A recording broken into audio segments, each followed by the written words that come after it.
Nah, udah. Oke. Saya udah record. Ini saya sudah record. Kemudian ya record tuh udah jalan. Kemarin tuh pernah saya ngajar sampai habis gitu ya. Lupa nge-record gitu ya. Ya udah, rekamannya nggak ada gitu ya. Namanya manusia kan bisa lupa gitu ya. Nah, ini tapi udah terekam ya. Oke. Ya, screen saya udah kelihatan ya. Sudah, Pak. Oke. Eh, Ya, pilihan lain untuk kita mengembangkan ERP itu tadi saya bilang adalah dengan meminta software house developer. Software house developer itu beda dengan Microsoft, dengan Oracle, walaupun dia sama-sama pihak eksternal.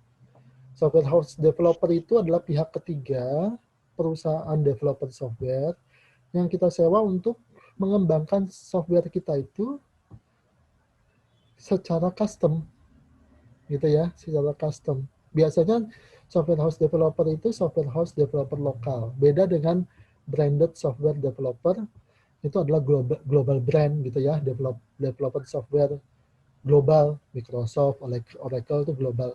Kalau ini tidak lokal, ya misalnya teman-teman Anda dari teknik informatika, setelah dia lulus, kemudian dia join dengan teman-temannya yang lain, bikin apa perusahaan software house. Nanti dia akan menerima pesanan software dari apa? Dari perusahaan-perusahaan. Nah, mereka bekerja untuk dirinya sendiri, tidak menjadi karyawan orang lain, gitu ya. Kalau mereka mengerjakan software untuk perusahaan lain, mereka dapat fee, gitu.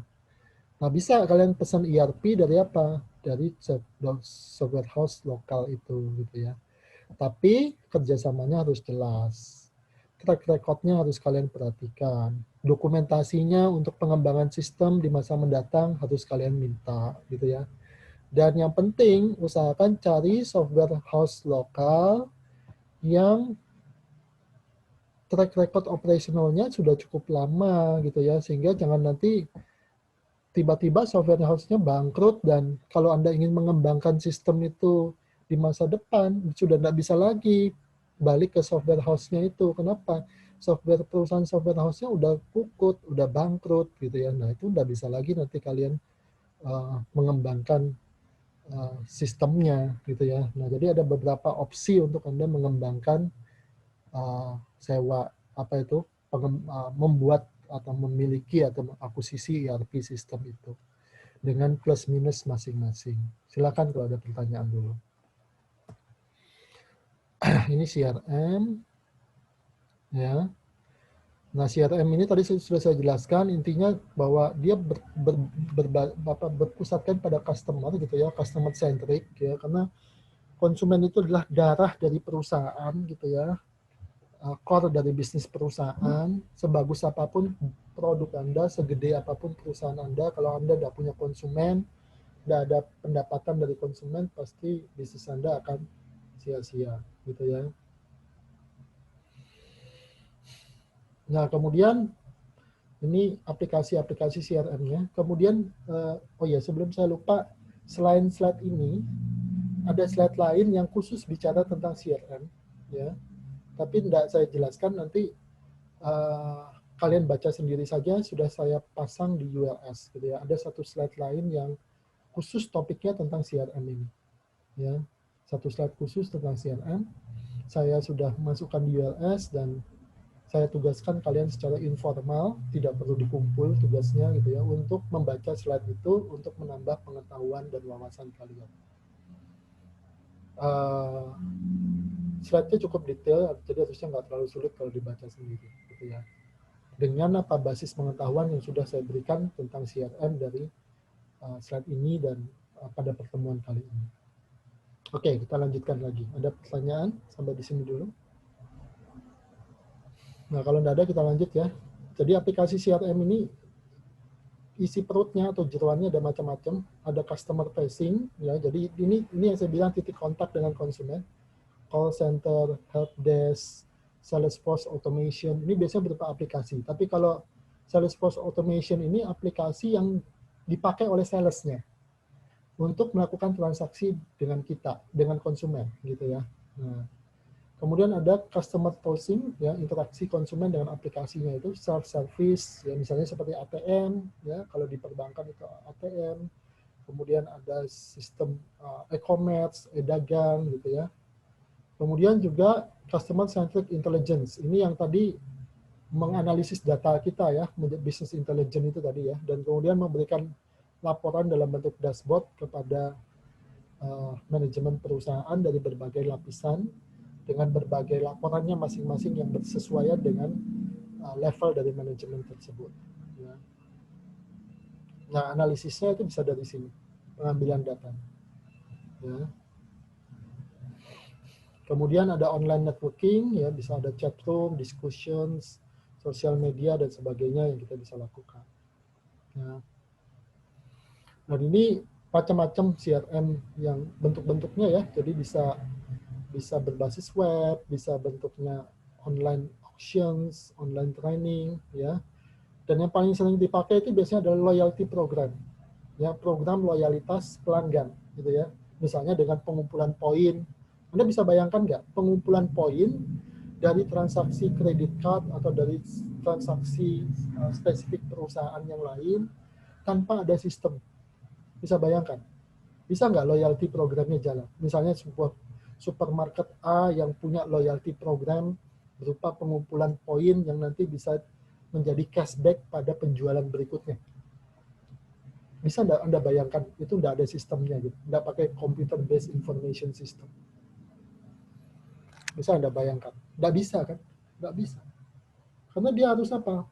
Menyimpan data konsumen secara spesifik, menyimpan data belanjaan konsumen, mengkonversi data belanjaan itu menjadi sejumlah poin, poin itu dikonversi menjadi sejumlah rupiah, dan lain kali konsumen itu berbelanja dari berbagai titik kontak manapun. Entah dia online, entah dia offline, entah offline-nya di Surabaya, entah offline-nya di Jakarta atau di Papua sana. Poin itu bisa dipakai dimanapun, di titik kontak di perusahaan itu. Ya, nah itu loyalty program. Itu satu contoh sih. Dan Anda bisa bayangkan, tidak mungkin kalau dia tidak ada sistemnya. Bagaimana cara dia mengintegrasikannya? Bagaimana cara dia mengotomasikannya? Bagaimana cara konsumen yang di Surabaya, yang di Jakarta terus tanya, kemarin saya udah beli barang sekian ini, dapat poin berapa ya saya? Cashbacknya berapa ya pada pembelanjaan kali ini dari poin saya itu? Dari sistemnya kan? Sistemnya Surabaya Jakarta terintegrasi, sehingga ketika suatu saat si konsumen itu belanja di Surabaya, lain kali dia belanja di Jakarta, terus dia tanya, poin saya dari belanjaan di Surabaya yang bulan lalu berapa? Lihat sistem aja tuh kasir yang di Jakarta, dia bisa lihat, dia bisa ngecek. Dan begitu transaksi, langsung keluar, cashback-nya berapa? Potongannya berapa dari konversi poin itu? Ya. Oke. Nah, juga untuk bisa untuk tools untuk customer service, chat room dan sebagainya, sosial media, website itu bisa diintegrasikan, ya. Dan kalau kita menggunakan e-dagang, e-commerce itu pasti integrasi itu wajib, ya, karena dari platform yang dipakai oleh konsumen itu pasti dia akan mengakses data-data tertentu di perusahaan kita, sehingga integrasi itu sesuatu yang wajib untuk kita lakukan. Ya.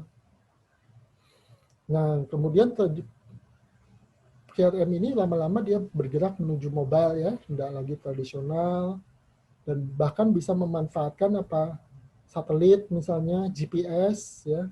Anda tahu ketika misalnya Anda berada di satu minimarket atau berada di lokasi tertentu, di mall tertentu, tiba-tiba ada penawaran dari toko di dalam mall itu.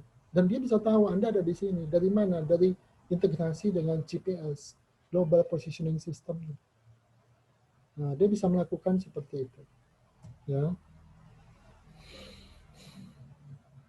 Nah, kemudian CRM ini intinya dia bisa mengalami kegagalan kalau misalnya tidak didukung oleh top level management, tidak diterima oleh penggunanya, jadi penggunanya tidak mau pakai gitu ya. Kemudian juga proses bisnisnya nggak sinkron, ya, sehingga mengakibatkan kebingungan bagi konsumen, kebingungan bagi pengguna di dalam perusahaan kita, ya bisa aja. Ya, maka itu dia harus benar-benar didesain sedemikian rupa. Ya. Jadi terutama proses bisnisnya dia harus disinkronkan, ya, antara semua yang ada di dalam perusahaan kita. Ya. Kemudian dari sisi softwarenya dia ada user friendly-nya, mudah digunakan, gitu ya. Dan kemudian benar-benar ada integrasi di dalam sistemnya itu, dan sistemnya berjalan dengan smooth, dengan baik, gitu ya. Dan vendor yang cocok itu juga menentukan ya CRM mana yang paling cocok untuk perusahaan Anda.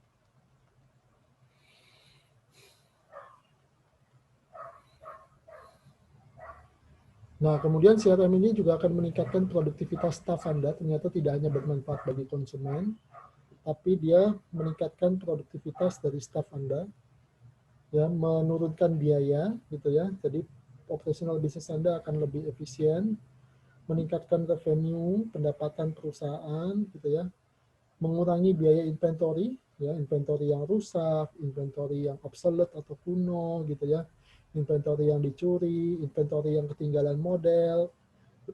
Belum lagi kalau secara konsep just in time apa, bahwa modal yang terikat di dalam inventory itu sebenarnya menjadi opportunity cost bagi perusahaan untuk bisa diinvestkan di bisnis atau di usaha yang lain kalau inventory-nya itu bisa ditekan sedemikian rupa. Dan tentu saja yang utama yang terkait dengan customer, yaitu meningkatkan customer satisfaction.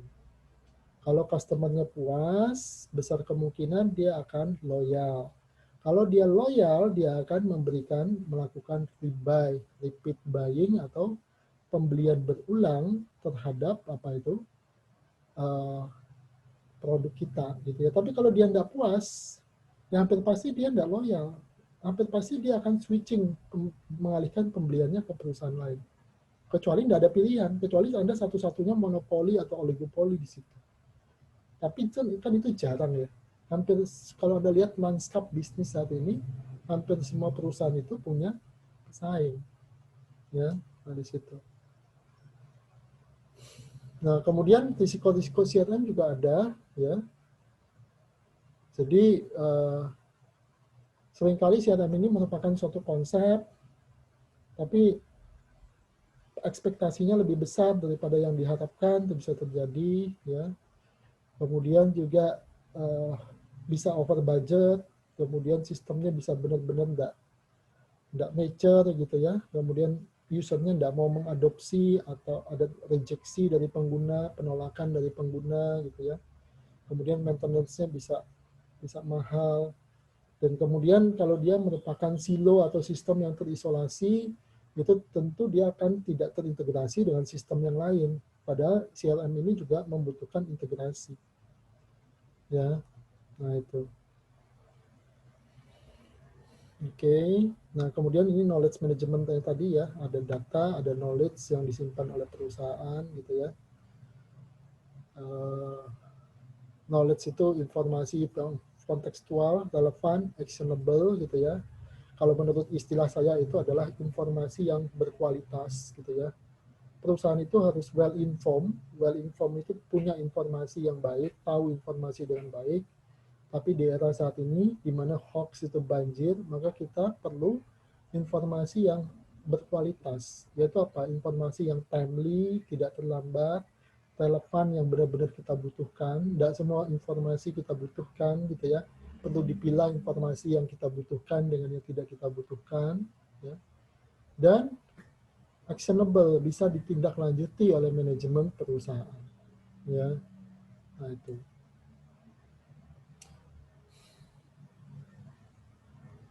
Oke, nah ini proses dari knowledge management di perusahaan gitu ya. Intinya bagaimana perusahaan itu punya sistem untuk mendiseminasikan, untuk menyebarkan informasi itu ke semua karyawannya.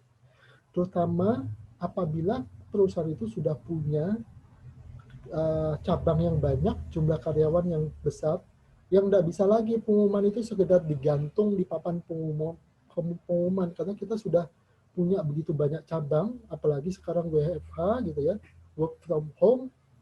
Nah itu kita harus punya sistem untuk bisa menyebarkan, mendiseminasikan informasi ke semua karyawan di perusahaan kita. Baik di level manapun juga. Apakah dia manajerial, top level, atau staff level. Ya.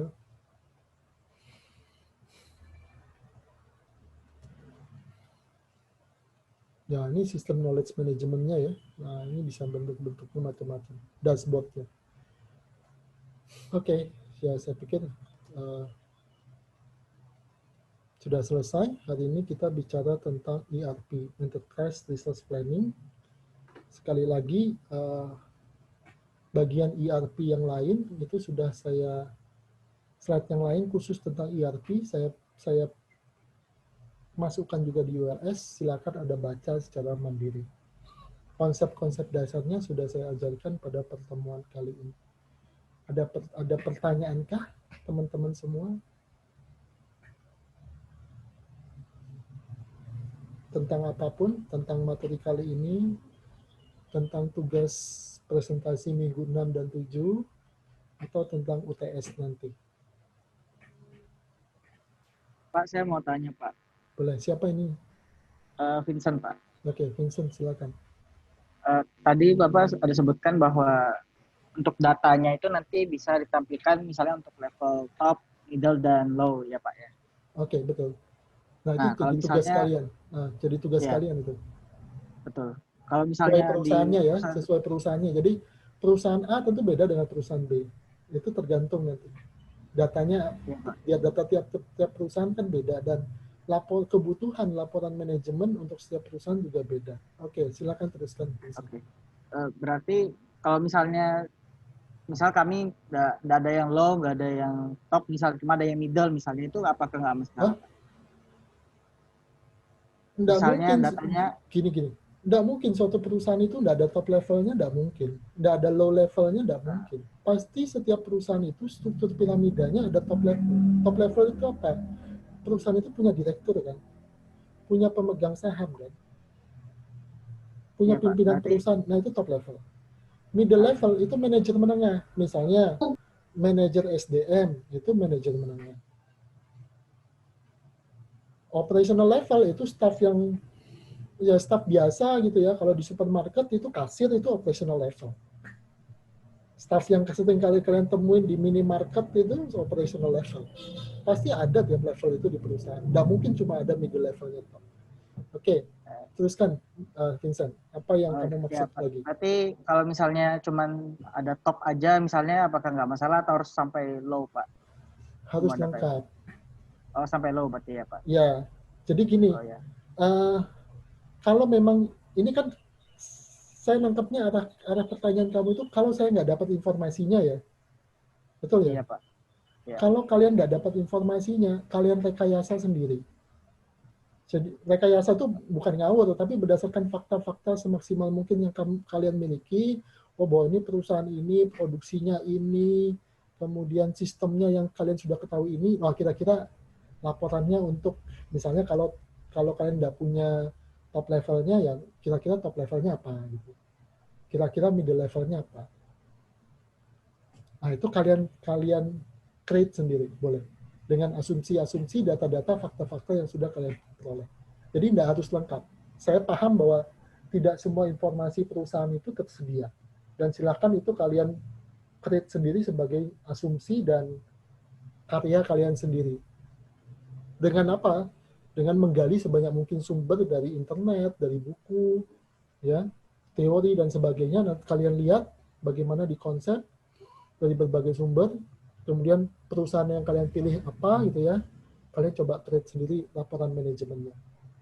Untuk berbagai level laporan manajemen itu diusahakan setiap level itu ada beberapa report gitu ya, ada beberapa report. Jadi top level ada beberapa report, middle level ada beberapa report, operational level atau low level ada beberapa report. Ya, kemudian ada contoh-contoh analisis datanya dengan menggunakan Excel, bikin tabelnya, bikin pengolahan datanya sederhana saja. Sesuai pakai Excel saja yang kalian formulanya ketahui gitu ya, nggak perlu pakai programming. Oke Pak, terima kasih Pak. Oke, ada lagi selain Vincent? Oke, yang penting tugasnya kerjakan dengan sesungguh-sungguh mungkin karena itu merupakan tugas besar gitu ya. Tugas besar. Saya memberikan tugas di UTS itu cuma itu saja, plus nanti UTS-nya adalah individual assignment. Take home. Ada lagi? Kalau tidak ada lagi, saya akhiri dulu sampai di sini. Selamat sore semuanya, sampai ketemu minggu depan lagi. Thank you semuanya. Sore Pak, makasih Pak. Terima kasih Pak. Ya, Makasih, thank you Pak. semua. Oke, thank you Terima semuanya. kasih, Pak. Ya, Makasih, Pak. Oke, thank you semuanya. Makasih, Pak. Ya, thank you. Makasih Pak. Thank you. Makasih, Pak. Ya, saya meeting ya.